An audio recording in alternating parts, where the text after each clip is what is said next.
Number one है भाई, तुम्हारे बॉडी में कुछ ना कुछ एक्स फैक्टर होना चाहिए। बोल सकते हैं या तो तुम एकदम से जैक्ड होगे, तुम्हारा हाइट ज्यादा होगा, तुम्हारा फ्रेम बहुत बड़ा रहेगा, या फिर तुम्हारा लुक्स बहुत ही खतरनाक दिख रहा है, थोड़ा एक बोल सकते हैं तुम्हारे एक्सप्रेशंस ऐसा हॉस्टाइल लग रहा है। अगर तुम इस काइंड ऑफ फ्रेम में रहते हो, यानी कि बोल सकते हैं तुम्हारा हाइट ज्यादा हो या फिर फ्रेम ज्यादा हो, यानी कि वाइड हो, तो ये चीजें हॉस्टिलिटी में आता है, क्योंकि जो लोग कम होते हैं इससे वो लोग इंटिमिडेट होते हैं। इसके लिए तुमको सबसे पहले तो भाई बल्क करना है। अगर तुम बल्क अप नहीं हो अब तक, तो भाई तुम अगर लीन मैक्स कर रहे हो एंड ट्रेनिंग करते हुए अगर तुमको 5 साल नहीं हुआ है, तो सबसे पहले तो एक चीज दिमाग में डालो कि 5 साल के पहले अगर तुम नेचुरली कर रहे हो, तुम्हारे पास उतना मसल मास होगा नहीं कि तुम एकदम से जैक्ड लगोगे अगर लीन होने के बाद। अगर तुमने स्किनी स्टार्ट किया था तो ये सबसे इंपॉर्टेंट चीज है। अगर तुमने फैट स्टार्ट किया था तो हो सकता है तुम्हारे पास मसल मास हो।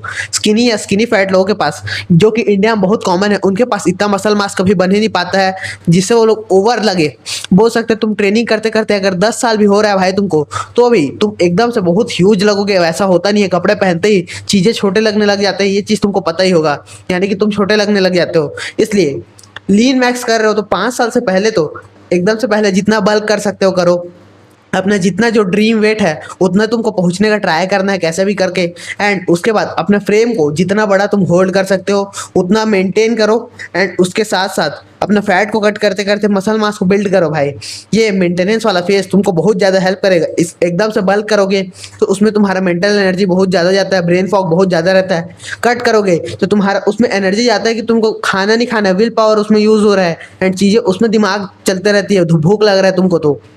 लेकिन जो मेंटेनेंस वाला फेज रहता है उसमें एक बार अगर तुम बहुत ज्यादा बल्क कर लो, यानी कि अभी तुम ट्रेनिंग चालू की हो भाई, तुम हो सकता है टीनेजर होगे या फिर तुम 20s जस्ट एंटर कर रहे होगे, तुम्हारे पास उतना वर्क लोड भी नहीं है, तुम ब्रेन फॉग सह सकते हो, तुम लोगों से इंटरेक्ट ही कर रहे हो वैसे भी नॉर्मली, तुम ज्यादा कुछ वर्क टास्क अपना बिजनेस वगैरह में काम अभी इतना सीरियसली नहीं कर रहोगे, तो इसलिए बल्क करो एकदम।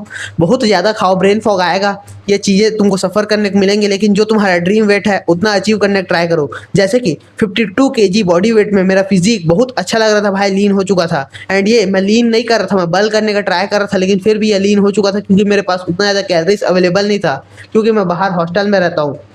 लेकिन अगर अभी मेरे पास कैलोरीज अवेलेबल है तो मेरा जो ड्रीम वेट है भाई बोल सकते हैं 70 या फिर उसके अराउंड 75 80। अगर 70 फ्रेम में भी अगर मेरे को पता चला कि 70 में भी मैं इतना ह्यूज नहीं लग रहा हूँ तो 80 भी, एंड मेरा हाइट 5 फुट 4 है, तो इस अराउंड से मैं अपने दिमाग में बिल्ड कर रहा हूँ कि जितना ज़्यादा से ज़्यादा हो सके साइज पुट ऑन करो। अभी थोड़ा सा बॉडी फैट ज़्यादा रहेगा, तुम्हारा लीननेस नहीं रहेगा, लेकिन क्लॉथ में तुम बहुत अच्छे दिखोगे।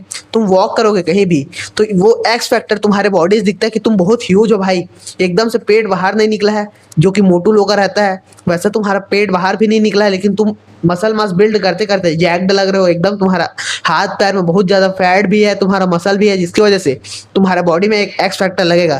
तुम्हारा हाइट अगर नेचुरली अच्छा है भाई, बहुत अच्छी बात है। अगर तुम टीनेजर हो अभी तो प्रोटीन मैक्स कर सकते हो, तुम स्लीप मैक्स कर सकते हो, एंड साथ साथ जोन 4 या जोन 5 कार्डियो करोगे तो ये ग्रोथ हार्मोन स्पाइक करने में तुम्हारा मदद करेगा। सेकंड जो चीज़ है वो है भाई, वॉक कर रहे हो तो तुम अपना जो फुट प्लेसमेंट है उसको सामने सामने रखो एकदम। जैसे बोल सकते हैं कई लोग का पैर बाहर भागता है, जो कि मेरे साथ पर्सनली हो रहा था, मैं उसको फिक्स किया। डायरेक्टली स्ट्रेट पैर रखना ये तुम्हारे लुक्स में भी बहुत ज़्यादा इफेक्ट डालता है।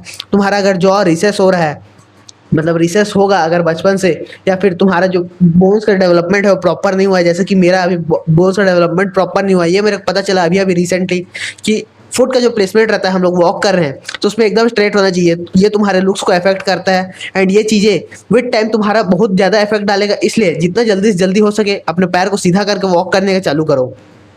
तीसरा जो चीज़ है वो है तुम्हारा शोल्डर स्वे। शोल्डर स्वे अगर तुम नेचुरली तुम्हारे बॉडी में एनर्जी फ्लो हो रहा है भाई, एनर्जी तुम्हारे नीचे से लेके ऊपर तक कहीं भी ब्लॉक नहीं हो रहा है, कहीं भी तुम्हारे बॉडी में टेंशन नहीं है। टेंशन कैसे रहता है, जहाँ पे तुम स्ट्रेच करोगे तो कोई मसल बहुत स्टिफ लगता है, या फिर बोल सकते हैं वहाँ पे एनर्जी ट्रैप्ड है ऐसा लगता है। तुम अगर किसी से बात कर रहे हो तुम्हारे चेस्ट में कुछ एकदम से दर्द वर्द हो रहा है, या फिर बोल सकते हैं तुम जॉ को अपने क्लेंच कर रहे हो, तुम शोल्डर को एकदम झुका के रखे हो, तुम्हारा नेक में बहुत टेंशन है, तुम नेक जो है वो तुम्हारा ऐसे नीचे झुका हुआ है, एकदम ऊपर स्ट्रेट हो नहीं पाता है, ये सारे जो टेंशन है ये नहीं होता है बॉडी में, तब ये शोल्डर स्वे बहुत कॉमनली नेचुरली आता है। तुम बल करोगे भाई, उसके साथ तुम्हारा एनर्जी अगर बॉडी में फ्री फ्लो हो पा रहा है तो इससे तुम लोगों को बहुत ज़्यादा हेल्प मिलता है। इसलिए स्ट्रेचिंग तुम इंक्लूड कर सकते हो।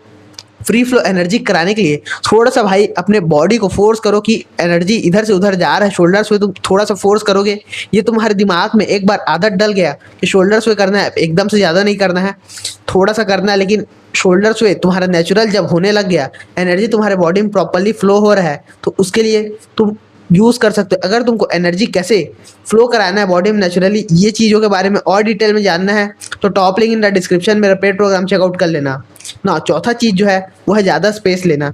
ज़्यादा स्पेस लेना भाई, अगर तुम वॉक कर रहे हो, सोचो तुम एकदम से हाथ को ऐसे चिपका के चल रहे हो, तुम्हारा वॉक में हाथ इधर उधर हिल डुल भी नहीं रहा है, लेकिन नेचुरली अगर तुम थोड़ा सा हाथ को साइड में रखोगे, लैट्स तुम्हारा सपोर्ट दे रहा है, तुम्हारे आर्म्स को बॉडी बना रहे हो तुम, उसके साथ साथ तुम्हारा जो बॉडी बिल्डर लोग ऐसे हाथ को थोड़ा साइड में रख के चलते हैं, ये चीज़ तुमने देखा होगा 45 डिग्री एंगल में, उतना ओवर नहीं करना है, थोड़ा सा हल्का सा बस बाहर निकालना है। शोल्डर्स वे तुम्हारा एक्स फैक्टर, तुम्हारा स्ट्रेट वॉक, एंड उसके साथ साथ तुम्हारा ये जो हाथ बाहर निकल रहा है, उसके साथ तुम भाई ये चारों पॉइंट को मिला के तुम बहुत ज़्यादा ही हॉस्टाइल या फिर एग्रेसिव वॉक कर सकते हो।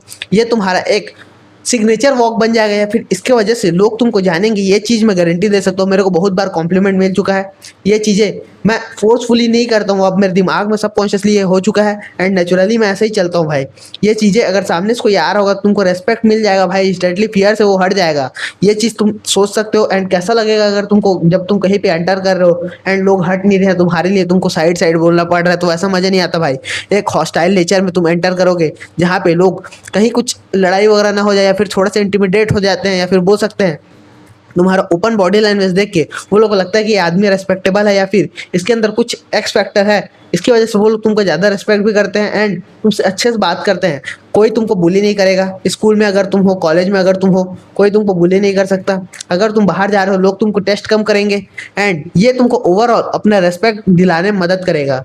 ये चीज़ तुम लोग अपने दिमाग में डाल लो बात को, एंड इसको जल्दी से जल्दी इम्प्लीमेंट करने का जब ट्राई करोगे, तो वो चीज़ें तुमको हेल्प करेगी भाई। अगर तुम जस्ट नॉलेज लेके कुछ नहीं कर रहे हो, तो ये चीज़ें फक्ड है।